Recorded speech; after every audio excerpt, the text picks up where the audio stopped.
make me feel a little higher. The things you do, they make me smile. Make me feel so Assalamualaikum warahmatullahi wabarakatuh.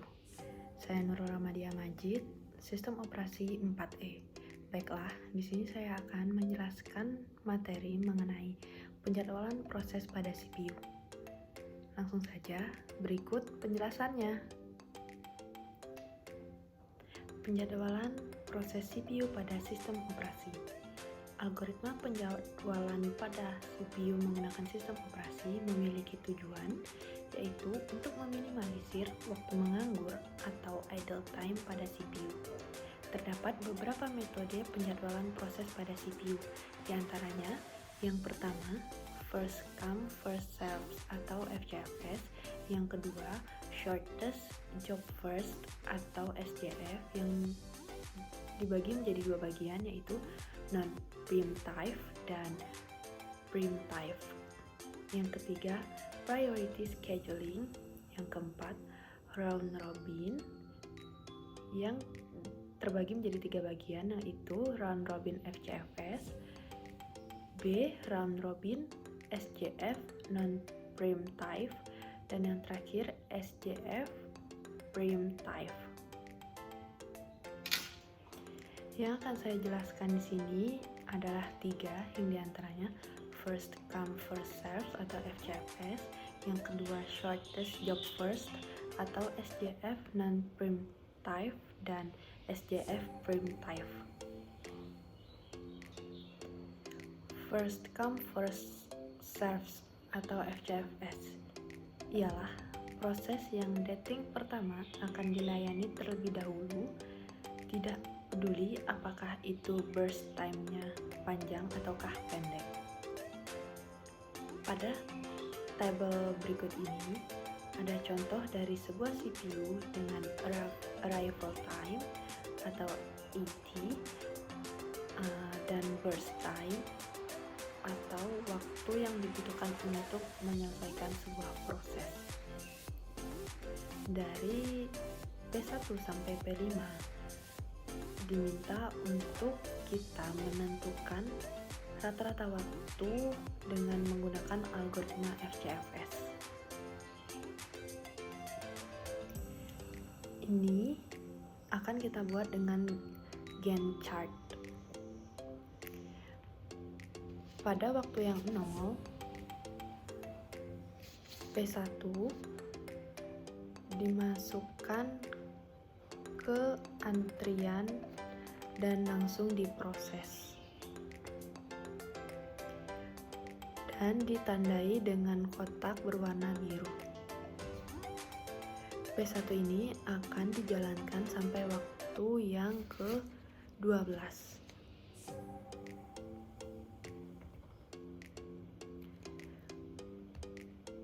Waktu yang kedua, P2 akan masuk ke antrian.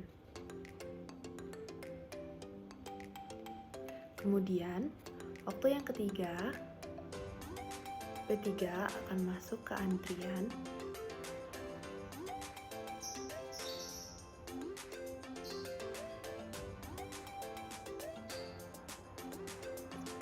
Waktu yang kelima, P4 akan masuk ke dalam antrian.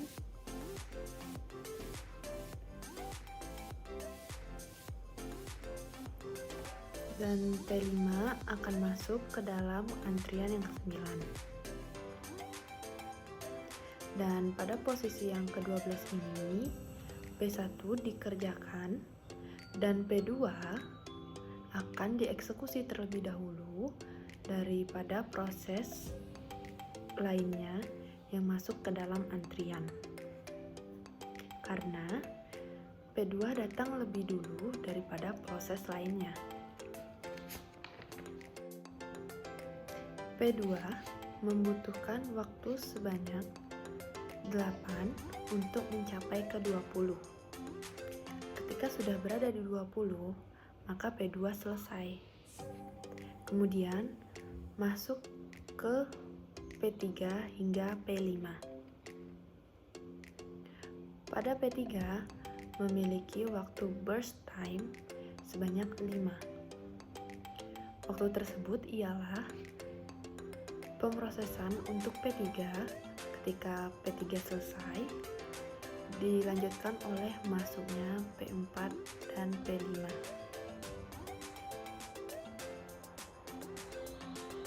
P4 dilakukan terlebih dahulu untuk menghabiskan waktu sebanyak 2 yang menjadi 27. Dan saat itu juga P5 langsung masuk ke dalam antrian dan langsung diproses hingga ke 28. Waktu tunggu masing-masing dari proses ialah P1 yaitu tidak menunggu atau sama dengan 0 dan hasilnya tetap 0. Sedangkan P2 diproses saat yang ke-12 dengan antrian pada waktu yang kedua. Singkatnya, waktu proses dikurang waktu antri, berarti 12 dikurang 2 sama dengan 20. Untuk P3 diproses pada saat yang ke-20 dengan antrian ketiga, berarti 20 dikurang 3 hasilnya ialah 17. P4 diproses pada saat yang ke-25 dikurangkan dengan 5, berarti 25 dikurang 5 hasilnya ialah 20. Dan P5 proses pada saat yang ke-27 dikurang 9 hasilnya ialah 18. Jumlahnya adalah 65. Dan rata-rata waktu tunggunya adalah 65 dibagi 5, atau dengan rumus jumlah waktu tunggu dibagi dengan jumlah proses, dan hasilnya adalah 13 satuan waktu. Selanjutnya, shortest job first atau SJF non-preemptive. Jika proses yang dating memiliki arrival time yang sama, maka proses yang burst time-nya lebih kecil dan pendek akan dilayani terlebih dahulu. Terdapat tabel dan kita akan mencari rata-rata waktu tunggunya dengan menggunakan algoritma SJF non-preemptive.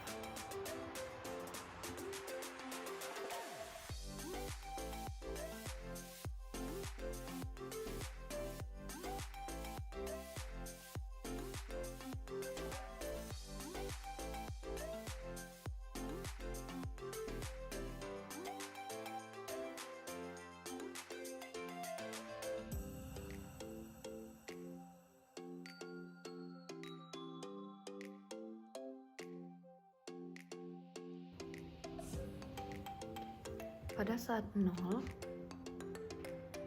P1 dengan burst time-nya 12 masuk ke antrian dan langsung diproses.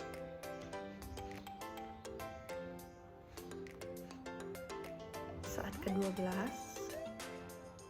kedua dengan P2 dan burst time 8. Saat ketiga dengan burst time 5,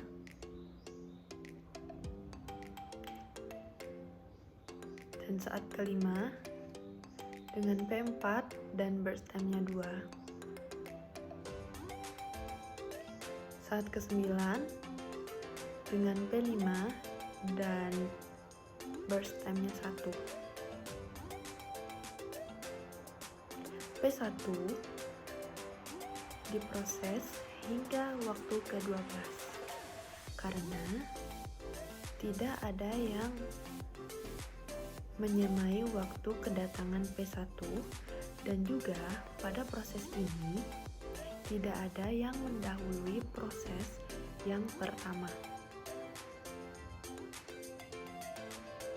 Pada waktu yang ke-12 ini, semua proses yang berada di dalam antriannya bersama-sama masuk ke antrian. Karena proses yang pertama telah selesai.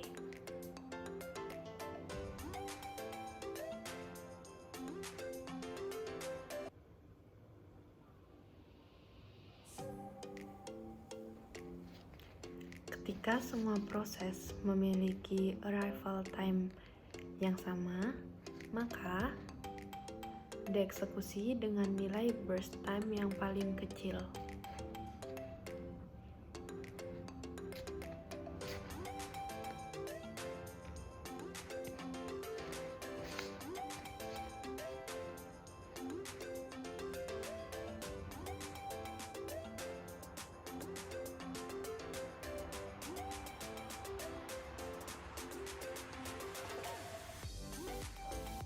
P5 diproses dari waktu yang ke-12 sampai yang ke-13. Setelah itu, masuklah prosesnya P2 dengan burst time-nya 8, P3 dengan burst time-nya 5, dan P4 dengan burst time-nya 2. Selanjutnya, P4 diproses dari waktu yang ke-13 sampai yang ke-15. Setelah itu, masuklah prosesnya dengan P2 dan burst time-nya 8, P3 dan burst time-nya 5. Selanjutnya, P3 diproses dari waktu yang ke-15 hingga 20. Setelah itu masuklah prosesnya P2 dengan burst time-nya 8 hingga nanti sampai ke 28.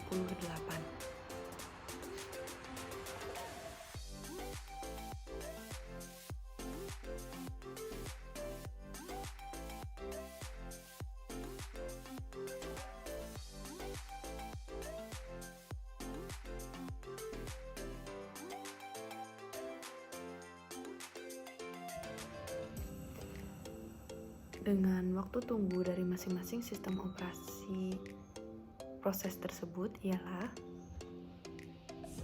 P1 sama dengan 0 karena tidak menunggu, P2 yaitu dengan antrian pada waktu yang kedua. Singkatnya, waktu proses dikurangkan dengan waktu antri, yaitu 20 dikurang 2 sama dengan 18. P3 yaitu 15 dikurang 3 sama dengan 12. P4 sama dengan 13 dikurang 5 dan hasilnya 8. Dan P5 12 dikurang 9 dengan hasil 3. Dan jumlah keseluruhannya adalah 41. Dan rata-rata waktu tunggu tunggunya ialah jumlah waktu tunggu dibagi dengan jumlah proses, yaitu 41 dibagi 5 dan hasilnya adalah 8,2 satuan waktu. Yang terakhir, shortest job first atau SJF primitive. Jika suatu proses sedang dikerjakan, kemudian ada proses lain yang dating di mana BT-nya lebih kecil dari sisa waktu proses yang sedang dijalankan, maka proses lain ini akan dikerjakan dulu dan sisa proses yang tadi dikembalikan ke ready queue atau RQ. Kita akan mencari rata-rata waktu tunggu dengan menggunakan algoritma SJF primitive. Kita akan buatnya dengan menggunakan Gantt chart. Pada saat 0, P1 masuk ke antrian dan langsung diproses. Pada saat yang kedua, P2 dengan burst time 8 dan P2 ini sebagai interupsi dan akan langsung diproses. Dari 0 sampai 2, P1 ini masih menyisakan 10 proses lagi yang disimpan pada antrian. Saat waktu yang ketiga, P3 masuk ke dalam antrian dan langsung diproses dengan burst time 5. Sisa dari burst time untuk P2 disimpan pada antrian dari 2 ke 3. P2 masih menyisakan 7 proses lagi di antrian.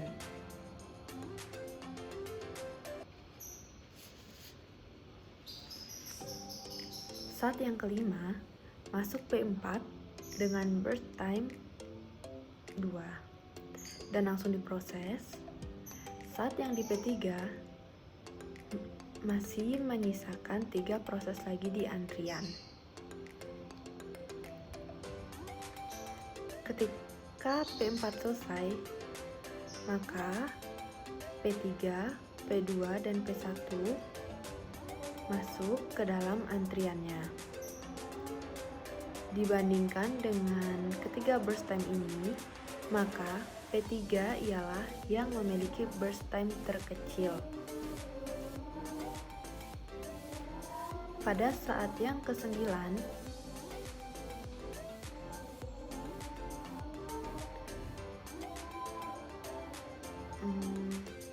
masuk ke antrian, yaitu P5 dengan burst time 1, P3 melanjutkannya waktu yang ke-9. Sedangkan P2 dan P1 antri pada nilai ke-9 ini.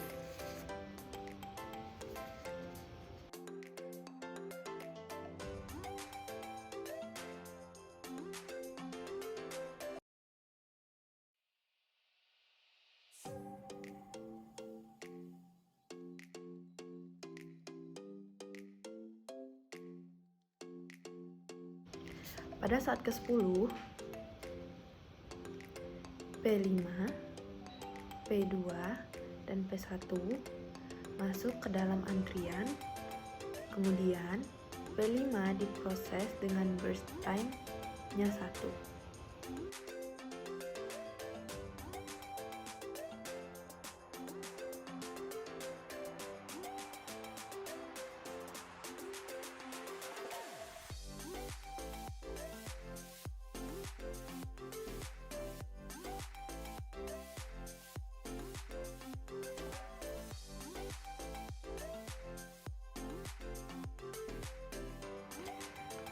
Waktu tunggu dari masing-masing proses ialah P1 sama dengan 0, mula-mula 0, kemudian langsung saja waktu proses dikurang dengan waktu antri, berarti 18 dikurang 2 sama dengan 16. Sebagai burst time-nya 7.